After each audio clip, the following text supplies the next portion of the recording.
오늘은 은사 활용은 어떤 자세로 해야 되는지, 그리고 또 이 은사 활용을 할 때 우리의 근본적 자세가 어떻게 되는지에 대해서 살펴보고자 합니다. 자, 서로 함께 읽겠습니다.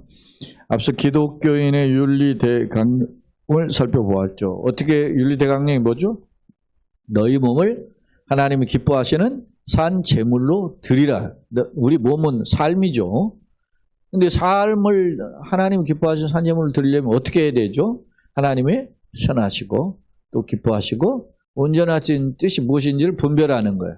이 세대를 본받는 게 아니에요. 그러니까 항상 우리 속에는 기독교인의 정신이 있어야 되는 겁니다. 근데 문제는요, 몰라서 못하는 경우도 있지만 알면서도 못하는 경우도 있어요. 왜 그러냐? 삶이 안 되어 있으니까 그런 거예요. 저도 뭐 이렇게 완고한 그런 가정에서 자라서 그렇게 하다 보니까 뭐 목사로서 이렇게 잘해 이런 마인드가 있긴 있어요. 근데 이게 삶으로 이렇게 문화되지 않은 거죠. 습관이 문화적으로 내 삶이 이루어져야 돼. 근데 그게 다 이루어지지 않으니까 오는 그 괴리들이 있어요. 그래서 돌아보면 내가 이렇게 했었어야 되는데 그런 아쉬움으로 살 때가 있다는 거. 물론 다 사람들이 자신의 인생을 돌아보면 아쉬워하죠. 그런데 우리가 이 인생길을 어떻게 걸어가야 되는가? 이런 말씀의 기준 앞에 늘 우리를 자성해야 되는 것을 알 수 있습니다. 그래서 제가 기독교, 우리 한국 교회도 굉장히 열정적이잖아요.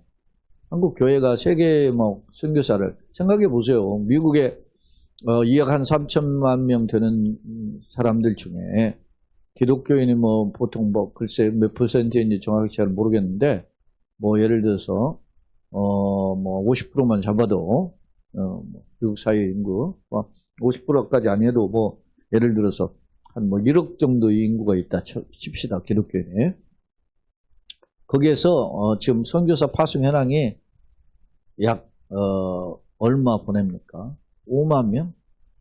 많이 보내는 거지. 미국 사회가 굉장히 많이 보내요. 근데 우리 한국 교회는 1,000만 명이잖아요. 1,000만 명이라고 했어요. 우리 1,000만 명, 1,200만 했는데 지금 반통학돼서 600만 명, 500명 이렇게 되는데 어찌됐든 그 인원 중에서 한국 교회에서 파송한 선교사가 2만 명이 넘어요. 굉장히 한국 교회가 이 세계에 긍정의 영향을 끼치는 거죠. 지난 시간에도 제가 이야기했지만 마다가스카르에서 선교하시다가 부부가 강도를 만나 돌아가셨죠. 선교사 두 분이. 근데 거기 댓글이 올라왔는데 정말 매정해요. 뭐라고 하느냐. 그렇게 선교하러 가지 말라고 해도 그런 데 가냐. 이런 식이에요. 차라리 봉사를 가지 그러냐. 이런 식의 댓글이 쭉 올라왔더라고요. 근데 여러분 생각해 보세요. 마다가스카르는 남아프리카의 동쪽에 있는 그쪽에 아프리카 동쪽에 있는 조금 큰 섬이죠. 근데 굉장히 못 살아요. 아프리카 자체가 못 살잖아요. 근데 그런 곳에 가서 선교사로 갔지만 뭐가 주사역이겠어요? 구제, 의료, 그리고 학교. 이게 주된 사역이에요. 그들에게 약 갖다 주고 의료 전문가들은 의료 사업 사역도 가장 크게 하지만 그런 거예요. 그리고 그 사람들 선교지에다가 말이죠. 어려운 사람들 먹을 양식, 이런 거 안 갖다 주고 선교 어떻게 해요? 그러니까 그들의 사역은 주된 사역에 다 주는 거예요. 퍼부는. 선교비 받아가지고 일부만 자기 쓰고 다 주는 거잖아요. 구제야. 근데 그 사람들이 그냥 예수 믿어. 왜냐? 교회에 대한 그 반감 때문에 하는 말이거든요. 예전에도 아프가니스탄에 가서 샘물교회 가서 애쓸 때 구상권 정권 난리 나고 그랬잖아요. 응? 봉사하러 갔다고 교회는 주장하는데 무슨 선교하러 가놓고 봉사냐 하면서 온갖 욕을 다 했잖아요. 제가 그때 거기 변론에 글을 하나 썼다가 평생 먹을 욕 다 먹은 거예요. 거의. 응? 제 글을 그때 하이텔 글에 제가 글을 게시글을 하나 올렸다가 제 제 글에 이제 하나, 본 사람들이 한 2, 3천 건은 넘게 본 것 같은데, 그 댓글도 막 날았는데, 다 욕이야, 다 욕. 그러니까, 우리가 살아가면서 세상에 교회가 많이 욕먹는 것은 있지만, 유난히 교회를 향한 도전들이 거세지죠. 그런 때 우리가 갈수록 예수 믿기 어려운 것은 사실입니다. 그만큼 한국 교회에 영향력을 끼치지 못한 것도 사실이고, 제가 신학교를 막 들어왔는데, 그때 한국 대학생들이 강남에 있는 유명 교회 5개를 선정해가지고 불질러 버린다 그랬거든. 네. 지들만 잘 먹고 잘 살고 교회가 세상에 도와주는 게 없다. 그런 그게 그렇다고 불질릴 일은 아니지만, 그들의 어떤 교회를 향한 그 불신, 교회가 자기만을 생각하는 그런 태도, 이런 이기적 독선, 이런 것들에 대한 한국 사회가 심각하게 어떤 면에서 보면은 거부감, 불만을 가지고 있다라는 것을 우리에게 보여줬거든. 그러면 우리가 이 세대를 살아야 되잖아요. 어떻게 살아야 되느냐. 그런 원칙이, 기독교 대윤리 강령에 근거한 어떤 고민이 있어야 되는, 그게 누가? 교회가 그렇게 해야 돼요. 성도교회. 그렇게 훈련이 돼야 된다. 앞서도 제가 난예배 때 이야기했잖아요. 왜? 근데 회장이 대통령 돼야 되느냐. 이후의 당위성을 이야기해봐라. 그러면서 내가 이렇게 했는데 현대가 특혜자가 아니라 어떤 면에 섬기고 베풀고 나누기 위해서 한다. 그런 어떤 그 가이드라인도 있어야 되고 액션이 있어야 되지 않느냐. 제가 이야기한 거예요. 근데 우리는 그잖아요. 누가 대통령 되면, 우리 집안에 누가 되면, 누가 잘 나가면 덕보는 그런 생각으로 하는 사람들이 지금도 여전히 똑같아요. 그런 사고가. 기독교인의 건강한 사고가 아니라는, 결국. 우리가 어떻게 살아야 되느냐. 자, 오늘은 은사 활용인데요. 30부분을 다시 한번 읽어봅시다. 앞서 기독교인의 윤리 대강령 살펴보았다. 즉, 성도는 자신을 산 제물로 하나님께 드리듯 하나님의 선하시고 기뻐하신 뜻을 조차 실천해야 한다. 라는 것을 우리가 지난 시간에 살펴봤어요. 자, 그러면 오늘 본문은 성도가 받은 은사를 교회에는 물론 세상에 어떻게 실천해? 내가 받은 달란트가 있죠. 이걸 어떻게 활용해야 되는지 구체적으로 설명하고 있어요. 자, 주목할 점은 은사 활용과 섬김의 뿌리가 어디에 된다? 사랑이어야 된다라는 겁니다. 내가 받은 달란트는 무엇이고 나는 이걸 어떻게 활용할 것인가? 이것이 이제 고민이 되죠. 그렇습니다. 여러분, 한 40년 전만 해도 소위 야학 이런 게 있었죠. 대학생들이 농어촌 가서 봉사도 하고. 저도 제가, 우리 지난번에 통영 갔다 왔지만, 신학대학원 졸업한 지 32년 만에 만난 거예요. 신학대학원 졸업하고 20년 만에 홈커밍데이가 있어요.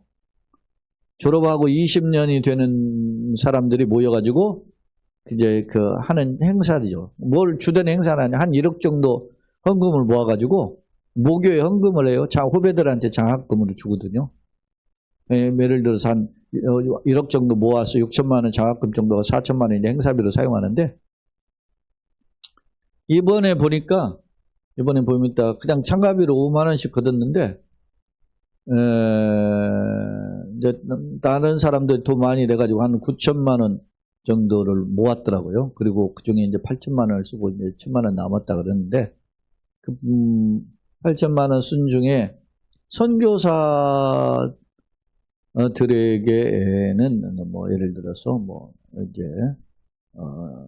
교통비가 있어야 될 거 아닙니까? 비행기 타고 오고 하려면 그런 비행도 하고, 그리고 이제 개인들은 5만 원씩 났는데 가정당 한 10만 원 넘게 이렇게 돌려줬어요. 그러니까 숙식비 다 제공하면서. 그러니까 뭐겠어요? 이 말은 돈 많이 낸 사람들이 다른 사람을 섬겼다는 말 아닙니까? 그중에 이제 가장 많이 낸 사람은 이제 3천만 원 내가지고 섬기고 그랬다 그러는 건데 멋있잖아요. 왜 그래요? 내가 가진 것을 누구? 조금 약자에게인가를 베풀어서 섬길 수 있는 거 그게 은혜고 능력 아닙니까? 그게 참 필요한 거잖아요. 아름다운 시간을 보낼 수 있었다. 저는 그렇게 생각을 하거든요.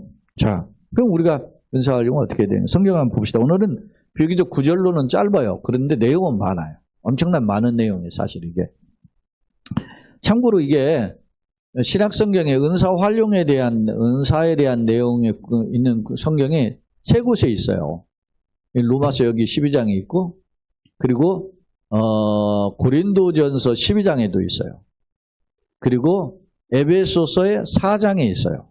이 세 곳이 은사의 종류와 은사를 어떻게 활용해야 되느냐에 대한 교훈들을 세 곳을 적어놓고 있어요. 그러니까 우리가 로마서 22장 6절로 이제 9절에 나타난 이 말씀, 그리고 고린도전서 12장에 나오는 성령의 9가지 은사 있죠. 거기에 대한 교훈, 그리고 에베소 4장에 나오는 여러 가지 다양한 은사. 특히 에베소 4장은 에베소의 주제는 그런 거거든요. 그리스도 안에서 하나다. 소위 통일성이죠. 그리고 그리스도에 주신 직분은 다양하다. 다양성이야. 그러니까 그런 내용이 에베소 4장에 기록되어 있어요. 그런 내용들을 우리가 염두에 두면서 우리가 살펴볼 필요가 있어요. 자, 6절로 와서 우리에게 주신 은혜대로 받은 은사가 각각 다르니. 그죠? 지난 시간에 그런 표현을 했어요. 몸은 하나지만은 지체는 여러 가지다 그랬죠. 우리 몸은 하나지만은 손도 있고 발도 있고 코도 있고 귀도 있고 눈도 있고 다 다르죠. 지체가 다른 것처럼 우리에게 주신 은혜대로 받은 은사가 각각 달라요. 혹 어떤 사람은 예언이라는 은사를 받은 거죠. 그러면 예언의 은사를 받았으면 예언이 뭐죠? 예언은 크게 이렇게 분류해 볼 수 있어요. 미래의 것을 말하는 것도 예언이죠. 그죠? 근데 예언이라는 말은 말씀을 가르치는 게 예언이에요. 예언은 감추어진 비밀, 성경은 감추어진 비밀이잖아요. 그러니까 예언은 계시니까 계시를 가르치는 일이란 말입니다. 그 가르치는 일이기 때문에 성경 말씀, 성경 해석가 어떻게 해야 되겠어요? 기준이 있어요. 자, 우리가 여러분이 이제 성경을 살피면서 뭐라고 했어요? 예언을 하는 사람은 어떻게 해야 돼요? 성경대 답을 해보세요. 믿음의 분수대로 예언을 해. 그러니까 왜 그러냐? 왜 예언이 뭐라는 거예요? 미래의 일도 있고 하나님의 약속에 대한 이야기도 있으니까 내가 오버페이지 하지 말아라 말. 성경이 자의적 해석하고 자꾸 그러지 말아라. 제가 이야기하잖아요. 우리 중국 목사를 비판하는 것보다는 그 사람 저보다 성경 많이 읽어요. 성경 막 달달달 외기도 하고 막 그렇게 해. 근데 위험해. 내가 보기에는. 왜? 자기는 성경만 본다는 거야. 주석 이런 거 안 본다는 거야. 얼마나 위험한지 몰라. 여러분, 주석 성경들이 전부 다 성경을 읽은 사람들이 고민하면서 거기에 그거를 다른 거거든요. 그러니까 그걸 읽어봐야지. 제가 지금 여기 여러분에게 이렇게 교재를 이렇게 나눠주는 거 다 주석 보고 한 거예요. 주석 보고 제가 정리하는 거지. 굉장히 중요해요. 근데 여러분, 어떤 이 단어, 그래서 단어를 제가 헬라어 이름을 그냥 한글로 적어놓은, 헬라어로 여러분 적어놓으면 못 읽잖아요. 히브리어 적어놓으면 못 읽잖아요. 그러니까 그냥 우리 한글말로 제가 적어놓는 거야. 그렇게 해서 그 뜻이 어떤 뜻인지를 적어놓는 이유가 있어요. 왜? 원어는 이런 의미를 가지고 있는데 우리는 개역성경이 이렇게 번역을 했다. 근데 그 원어가 개역성경 얼마나 충실하게 번역됐는지를 살펴보자는 거죠. 근데 개역성경이 그런 의미를 가지고 있으면 그냥 지나갈 수 있는데 그렇게 번역한 것이 조금 미흡한 듯 보여. 그러면 제가 원어를 밝히는 거예요, 지금. 그래서 이런 의미가 있다. 중요하잖아요. 아니, 한글 성경만 읽는 사람이 이런 디테일한 그 원어적 의미를 알 수 있나요? 어떻게 알아? 콩코던스를 살펴보든지 아니면 주해설을 살펴보고 도움을 받아야지. 그러니까 예언은 믿음의 분수가 있어야 되는 거죠. 계시는 가라는 데서 가고 서라는 데 서고 돌아서는 데 돌아서야 돼요. 내 생각을 이야기하는 게 아니야. 설교는 하나님의 뜻을 전달하는 거지. 그러려면 내가 어떻게 해요? 분수. 정광훈이가 가장 교만한 게 뭐예요? 하나님 꼼짝 마. 나한테 죽어? 까불면 나한테 죽어. 그랬잖아요. 정광훈이가. 그런 놈이 어떻게 목사야?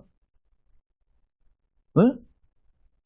그러면 그런 것에 대해서 갑자기 군중이 열광하는 데서 막 그렇게 해서 자기가 오버페이스 했으면 군중 앞에 회개해야지. 영향력이 있는 목사라며. 근데 제대로 물론 뭐 변명 아닌 변명을 했는데 그 교만함이라고 하는 것은 신성 모독의 표현이잖아요.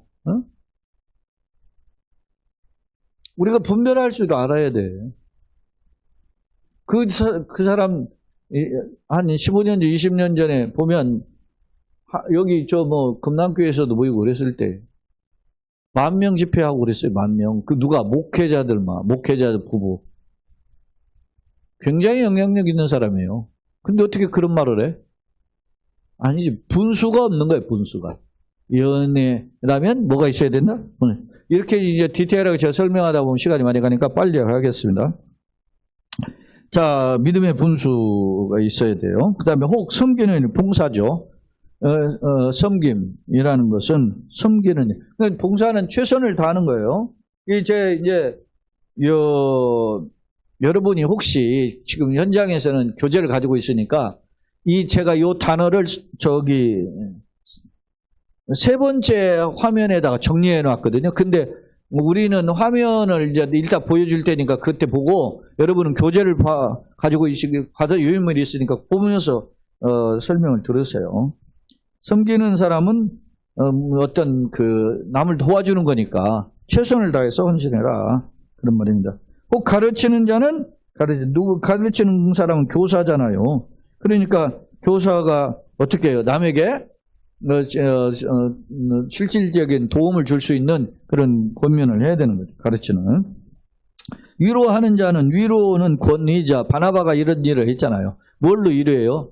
정신적으로 육체적으로 삶의 위로가 필요하죠. 그러니까 위로하는 사람은 그런 어떤 면에서 보면 옆에서 위로가 이게 곁에서 도우시는 그런 뜻이에요. 그러니까 격려와 힘이 될 수 있어야 된다는 거예요. 이게. 그러니까 이게 권사 직분이 그런 거예요. 파라클레시스라고 제가 옆에 적어놨는데 곁에서 돕는 분 그런 뜻이거든요. 돕는 자. 그런 도움을 줘야 된다.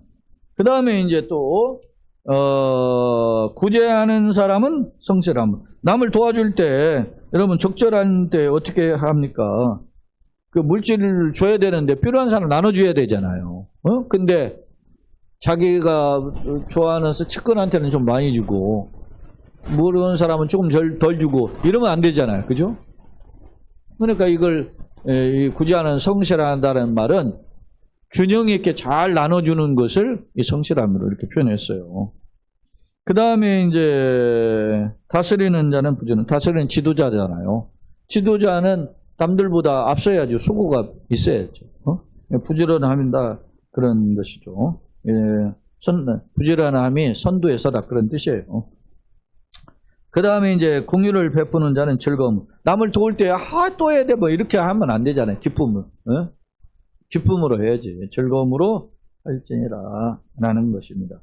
그러면서 7절로 이게 8절에서 하는 이런 그 자세가 뭐에 근거해야 돼요? 사랑. 이런 은사를 내가 활용하는데 어떤 면에서 어떤 사람은 가르치고 어떤 사람은 권면도 하고 어떤 사람은 구제도 하고 이런 것들을 활용하는데 뭐에 근거해야 된다? 하나님의 사랑. 사랑은 무슨 사랑이냐? 하나님 아가페. 하나님의 사랑이다. 하나님의 사랑 그 어떤 사랑이죠? 독생자를 주시기까지 하는 사랑이에요. 그러니까 이 사람을 심판하기 위해서 어떤 면에서 욕먹이기 위해서 하는 게 아니라는 거예요. 예전에 다일 공동체에서 밥보 나눠주잖아요. 나눠주는데 밥을 받는 소위 할아버지 한 분이 식판을 받다가 그냥 식판을 엎어버리고 가버렸다잖아요. 왜 그랬냐? 그러니까 밥을 퍼주는 봉사자가 얼마나 잔소리를 하는지 더러워서 밥 못 먹겠다고 간 거예요. 네? 밥 한 끼 주면서 더럽게 잔소리 받네. 이런 식으로 하고 간 거예요. 그러니까 우리가 남한테 도와주면서 그의 자존심을 긋거나 마치 그 밥 한 끼를 통해서 마치 그 사람을 막 생각해 보세요. 그 밥 잡수러 오신 분들 최소한 60, 70대 되신 양반들이 이제 평생 그렇게 살아왔는데 밥 퍼주는 양반 밥 한 끼 주면서 잔소리하는 걸로 그게 달라질 수 있겠어요? 그 착각이지. 그러니까 그런 부분에 대한 마인드가 뭐가 부족했다는 거예요? 사랑이 부족했다는 거죠. 그래서 그걸 하나 배우게 되잖아요. 아, 나도 그럴 수 있구나. 응? 저 양반 저거 좀만 고쳤으면 좋겠다는 생각이 들지 않아요. 그러니까 어떻게든 그걸 깨닫게 해주고 알려주고 싶은 마음에서 한 것은 이해가 돼. 그러나 그것이 그런 어떤 사랑에 근거한 것인지를 되새길 필요가 있다라는 거예요. 이야기 한 예로 그렇게 설명했어요. 자, 9절에 사랑엔 거짓이 없나니 악을 미워하고 선에 속하라. 자, 악을 미워하고 선에 속하라는 이 표현에는 어떤 면에서 보면 진실함 그런 의미를 담고 있음을 볼 수 있어요. 그래서 하나님 선은 하나님의 영역이잖아요. 그러니까 하나님 속하라 이런 뜻이 연합하다 그런 뜻인데 하나님과 연합해서 이 일을 감당해라 그런 의미를 담고 있어요. 자, 그러면 형제 이제 사랑의 삶은 어떻게 해야 되느냐? 사랑의 우리 이제 대상들이 있을 거 아닙니까? 첫째 누구에게 10절 형제를 사랑하는 서로 우애하고 존경하기를 서로 원제한다. 이게 이제 상대방에 대한 사랑의 태도예요. 여기에 보세요. 서로 우애한다. 그런 말이죠. 그 다음에 형제 간의 사랑에 대해서 이걸 제가 이제 원문의 내용 주석의 그 내용을 보니까 형제 간의 사랑을 형제 사랑은 필라델피아라고 그래요. 그죠? 그 미국에도 지금 도시에 그 뉴욕 옆에 필라델피아 있잖아요. 이게 그 형제 사랑을 의미하고 우리 성경에서도 보면 필라델피아가 있지 않습니까? 똑같아요. 그런 의미죠. 형제 사랑. 그런데 형제 사랑에 대한 단어가 이제 필라델피아인데 아가페는 하나님의 사랑 그런 뜻이죠. 스톨게는 어떤 부모의 사랑, 에로스는 어떤 육체적 이런 그렇습니다. 그런데 이제 또 여기 보면 혈육간이 주고받는 사랑은 필로스 돌고이라고 하는 표현으로 사용하고 있어요. 그러니까 내가 가족 공동체의 사랑이라는 뜻이에요. 필로스 돌고이는 그런 의미로서 사랑을 해야 된다. 자, 형제를 사랑하되 서로 우애하고 존경하는 것은 저 사람이 내 형제고 내 가족 공동체임을 기억하고 서로 우애하고 존경하기를 서로 뭐하나? 먼저 하라. 먼저. 저 사람이 하니까 기브 앤 테이크 식으로 하는 게 아니고 내가 먼저 하고자 하는 것입니다. 그냥 끊임없이 우리가 하는 거예요. 네? 내 역할이니까 하는 거라 그렇게 하는 거예요. 목회도 마찬가지예요. 목회자가 교인들이 헌신하고 봉사하고 다 해서 하는 것 힘은 나겠지. 그렇지 않아도 하는 거야. 그거 왜 그래? 내게 주신 사명이니까 하는 거지. 그렇게 하는 거예요. 자, 그 다음에 이제 11절. 부지런하여 게으르지 말고 열심히 품고 주를 섬기라. 이 말씀은 근면선함을 가리키죠. 게으르지 말라 그런 말이죠. 열심히 품으라. 그러니까 열심은 내 힘이 아닌 사실은 성령에 붙들림 바 된 열심이에요. 성령과 함께 일하라 그런 말이죠. 주를 섬기라. 주를 섬기라는 토큐리오라는 의미는 주님의 합에 섬긴다. 이게 종노릇한다. 그런 뜻이에요. 그 다음에 소망 중에 즐거워하며 환난 중에 참으며 기도에 항상 힘쓰며 소망 중에 즐거워한다. 그러니까 내가 즐거움의 비전이 어디서 비롯돼야 돼요? 소망 중에. 하늘의 비전을 품고 하는 거죠. 그러니까 이게 학자들은 이런 소망 중에 즐거워한다는 것은 우리가 나그네 길을 어간에 사는 종말론적인 기쁨이다. 이렇게 이야기해요. 그 다음에 환난 핍박도 오는데도 참고 인내가 필요하죠. 그리고 이런 도전과 장애물 이런 곳에 항상 기도에 힘쓰며 기도에 전심 전력하라. 그리고 성도들의 쓸 것을 공급하며 손대접하기를 힘쓰라. 너는 성도들 쓸 것을 공급한다. 사람은 필요한 일용할 양식, 의식주 이런 문제들을 우리가 돌아보면서 저는 성도 저 간에 그런 부분을 도와줘라. 그런 말이죠. 우리 최근에 심선재 권사님 가정이 아파트 30평대 이렇게 큰 아파트로 이사하셨잖아요. 제가 가보니까 너무 아파트가 리몰레링 싹 해가지고 오래된 아파트 이렇게 좀 여러 동 있는 중에 한 동이던데 그래도 리몰레링 하니까 새집같이 좋아요. 보기에. 네? 그런 집 아파트 예를 들어 30년 리모델링 하면 수천만 원 들지 않겠어요? 평당 최근에 이점 리모델링 비용이 최근에 못해도 100만 원이에요. 그럼 30평이면 3천만 원 더 들었다는 거 아니에요? 그럼 그 돈까지도 해서 형제분이 해주신 거 아니겠어요? 얼마나 감사해요. 형제 사랑이지. 요즘 그런 사랑이 어디 있어요? 드물죠. 있긴 있지. 없는 게 아니야. 그런데 그냥 그렇게 형제 그냥 해주겠어요? 남의 손을 벌리지 않고 그냥 그 어려운 상황 속에서도 그렇게 성실하고 가족과 그 부모를 섬기는 마음을 누가 본 거예요? 본 거지 형제가. 그래서 도와준 거 아니겠어요? 난 너무 아름답게 보이더라고 두 사람 마음도. 이 사람은 돈이 없지만 최선을 다해 가족과 형제를 섬겼고 권사님은 그랬어요. 제가 보기에. 그리고 그런 내용을 알고 누가 그게 이제 작은 아버지 가정에서 그렇게 섬겨준 거 아닙니까? 감사하잖아요. 그래 그 기적이지 그게. 기적이 일어났잖아요. 그렇죠. 나는 그런 것들을 통해서 보면 하나님이 살아계시다고 봐요. 누가 하셨어요? 물론 우리 위에 이웃, 형제 이런 사람으로 했지만 하나님 감동이다는 나는 이게 그런 것을 볼 수 있어요. 그러니까 성도의 쓸 것을 우리가 공급하는 하나님 내 달란트를 가지고 누군가를 유익하게 해주세요.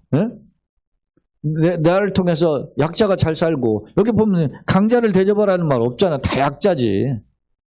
다 힘들고 어려운 사람이잖아. 교회가 돌보는 대상이 그거지. 야고보서도 우리가 보면 알지만 지난 우리가 2주 전에 우리가 살펴봤지만 야고보서에서 보면 교회 오면은 어떻게 회당에 끈가락 지킨 사람 여기 앉으세요. 그 누추한 사람이 저기 앉든지 내 활동상에 앉든지 알아서 해라. 이런 식이면 안 되잖아요. 그건 성경적인 태도가 아니에요. 그러니까 우리가 어떤 자세를 투여해요. 교회가 어떤 계산기 투기는 곳 아니잖아요.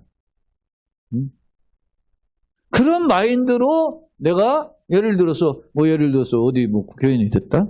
내가 시장이 됐다? 아니면 지사가 됐다? 아니면 대통령이 됐다? 그럼 그런 마인드로 하는 거지. 시정을 운영할 때도. 그런 사람이 나는 거의 없다고 봐요. 근데 우리는 저분이 장로님이니까 저분이 집사님 교회 다니지. 다 그거 믿지 마세요. 그거 속지 마세요. 제정신인 나는 그런 사람 못 봤어요. 이제까지. 정치하는 사람들. 응?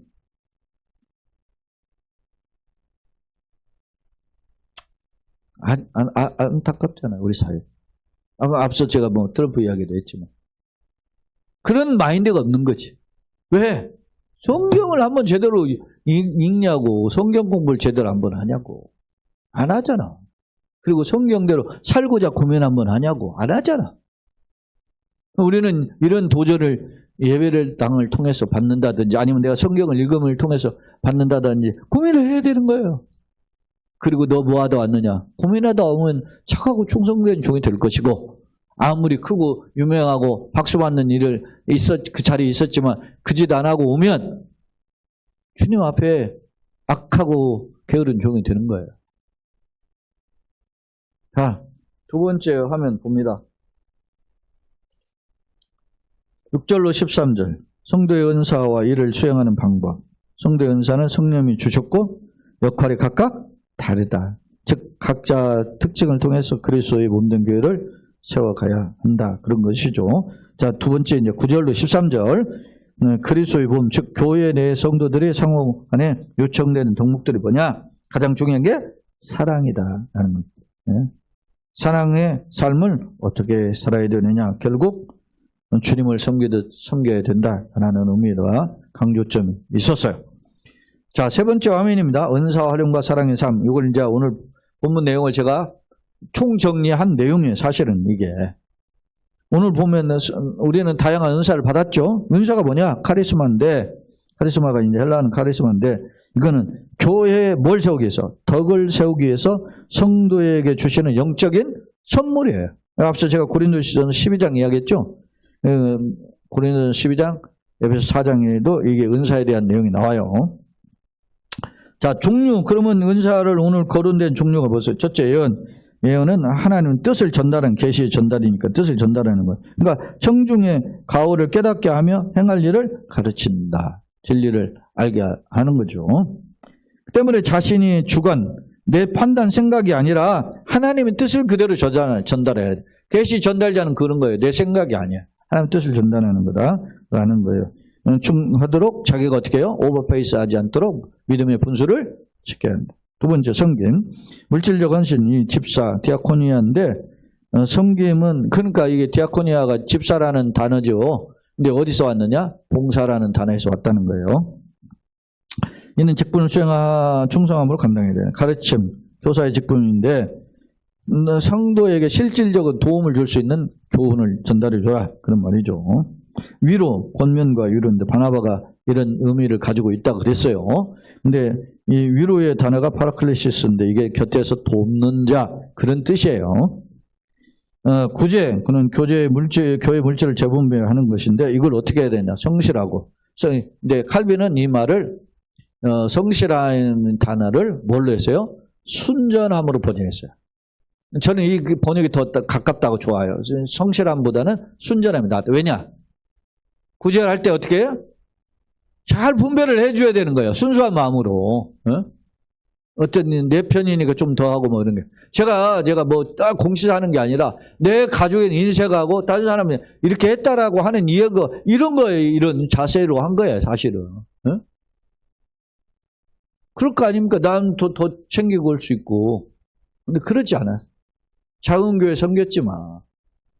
그런 마음이에요. 그 다음에 다스림. 지도자인데 감독 장로를 가리키는데 이건 뭐요? 항상 모범이 돼. 선도에 선다는 건 모범이라는 뜻이에요. 그 다음에 이제 긍휼, 병자를 보살피는 것을 기쁨으로 하라. 그런 것입니다. 우리 옛말에 그러죠. 김명희 여자 없다고. 항상 언약을 돕는다는 건 보통 일이 아니에요. 그게 기쁨을 할 수 있는 거 참 그게. 그런데 이 모든 이런 은사 활용의 배직에는 뭐가 있다? 사랑이 있다. 사랑이 하나님께로 붙던 무조건적 절대적 아가페적인 사랑이다. 성도는 하나님의 사랑을 받았기에 이웃을 전생으로 사랑해야 돼. 그래서 어려운 거예요. 이렇게 대화한테 못하니까. 제가 그 독일의 2차 그 세계대전 때 그 히틀러가 그렇게 그 악명 높은 통치를 할 때 독일 교회가 뭐 했나 이런 걸 제가 이렇게 살펴보니까 교회나 군인이나 이런 사람들이 고민을 냈더라고. 안 한 게 아니더라고. 그래서 대표적인 그 사례 중에 하나가 여러분 히틀러를 몰아내려고 그 나름 군사 쿠데타를 몇 번 한 일종의 반란. 그래 다 적발돼가지고 다 죽임을 당했죠. 일종의 숙청당했는데 그게 몇 번인 것 같아요? 저는 제가 그걸 알아보고 난 뒤에 깜짝 놀랐어요. 몇 번 같아요? 15번.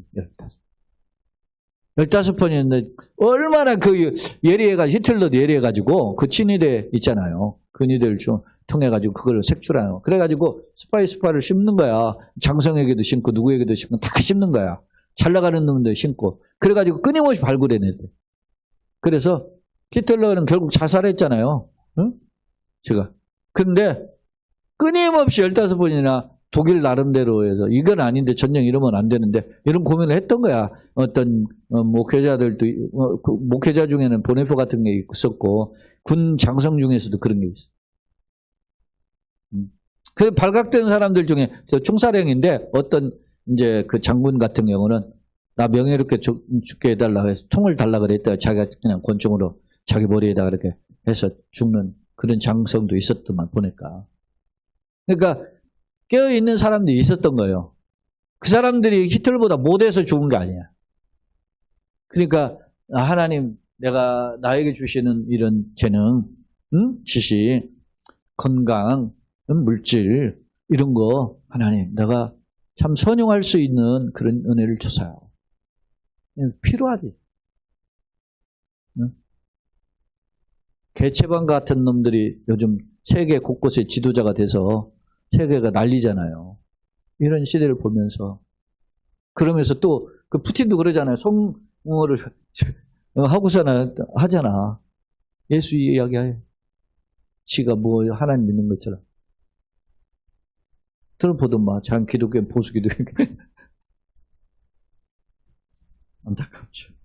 속성. 자, 그러면 사랑은 어떤 속성이 있는지 이 세 가지를 제가 설명 안 했네요. 자, 역동성인 부지런하다. 역동성이에요. 사랑의 특성이에요. 사랑은 어떻게 해요? 열심을 품어요. 하나님 품으면 열심히 되는 거예요. 그러니까 내가 게을러지지 않도록 하나님 도와주세요. 그게 사랑에 충만한 삶의 모습.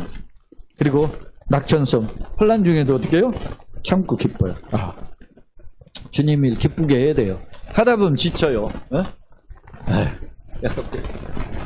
이러네. 제가 지금도 미쳤다.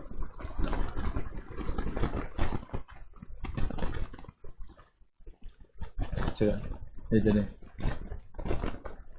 김나을 권사님 교회를 안 나왔어요. 안 나간 이유가 있어요.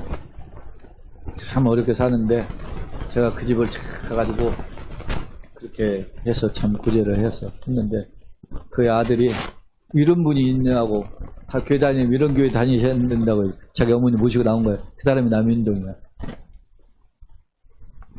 근데 난 그게 아들인지 몰랐어. 그랬는데 나중에 보니까 또 아들이 하나 또 왔는데 그게 남인식이에요. 근데 또 어떻게 못해요. 그래서 제가 사형진 일사님 그때 돈벌이를 하는 데서 거기다 연결해줬어요. 집산 좀 다른 사람 쓰지 말고 이 사람 좀 써서 돈벌이라도 해주세요. 그래가지고 며칠 데리고 다녔어요. 4일인가 데리고 다녔는데 4일 일당을 줬어야 되는데 3일 절반만 준 거야. 그랬더니 4일 일했는데 3일 절반만 줬다고 한 사람은 불평을 하는 거예요. 그러면서 목사님 소개해가지고 갔는데 그랬다고 하면서 우리가 돈이 없어가지고 그런 사람한테 그렇게 해가지고 무시당했다고 막 이렇게 하는 거예요. 손이 하나 불편하다고 그렇게 일당 깎아먹었냐고 불편해.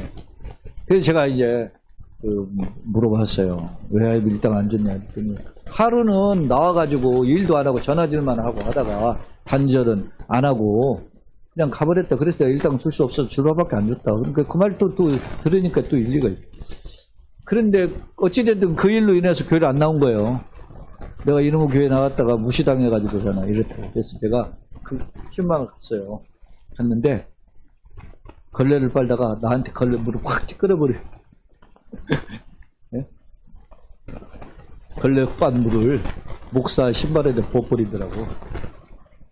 근데 그러고서는 거기서 내가 마음을 위로해주고 다독거리고 왔어요. 왔는데 그때 마침 저희 어머님이 올라오셨는데 그렇게 연락이 안 되냐고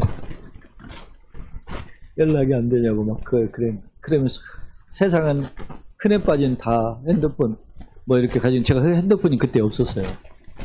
없었는데 연락도 안 되고 그랬는데 왜 그러냐 그랬더니 알고 보니까 누가 우리 교회에 나오겠다고 오셨는데 그랜저를 타고 오시면 에쿠스를 타고 우리 교회 와서 목사님 만나고 교회 등록하겠다고 했는데 그분이 예? 왔다 기다리다 갔다는 거 1시간 기다리다 우리 어머님은 탁구온 거 이 작은 교회에 이런 사람이나 하나 나왔으면 좋았을 텐데 제가 그랬어요. 그러고 분이 왔다 가지고 그래서 그래요. 그분이 우리 교회인 되면 또 오겠죠. 내가 그러고 말았어요. 근데 안 왔어. 사람이 지나가다 보면 그때 내가 차라리 그게 안 가고 그냥 있었다가 그 교인이라도 잡을 걸 잘못해. 이런 생각 왜 안 들겠어요? 목사가 들지 속상하면. 에? 그래 우리 어머님이 가서 그렇게 강 목사 그렇게 핸드폰도 없더라 해서 저 핸드폰을 지방에서 해서 올려 보낸 게 제 첫 번째 핸드폰이에요. 이게 011로 시작. 사연이 그래요. 말할 수 제가 이야기 못하는 풀려면 한도 끝도 없지. 근데 그렇게 나는 그런 원칙을 가져왔기 때문에 하나님만 바라보고 사람 앞에 내가 경중을 따져서 목회하질 않았어. 근데 교회를 떠나는 사람은 그런 식으로 다 말을 해. 목사님 사람 차별, 돈을 좋아한다, 뭐 이런 식으로. 주님이 아시지. 네? 자, 결론입니다. 자, 결론. 교회는 구원받은 성도들의 공동체로 예배 외에 여러 봉사활동을 필요로 한다. 그런데 이런 섬김 행위가 그리스도 안에서 하나가 되어 성도 상호 간의 유익을 줘야만 한다. 때문에 인간적 판단과 열심이 아닌 어떻게 성령께서 주시는 힘으로 감당해야 된다. 그게 믿음의 분량이고 그게 은사예요.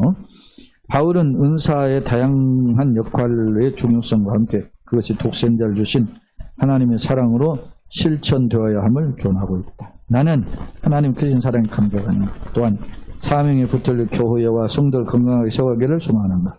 사실 이는 생각과 이론만으로는 감당하기 힘들다. 성령 충만을 받아 하나님을 기쁘시게 또 세상에는 기쁨의 통로가 되기를 원해 주님 앞에 엎드리는 자로 살기를 예수님의 이름으로 축원합니다. 아멘.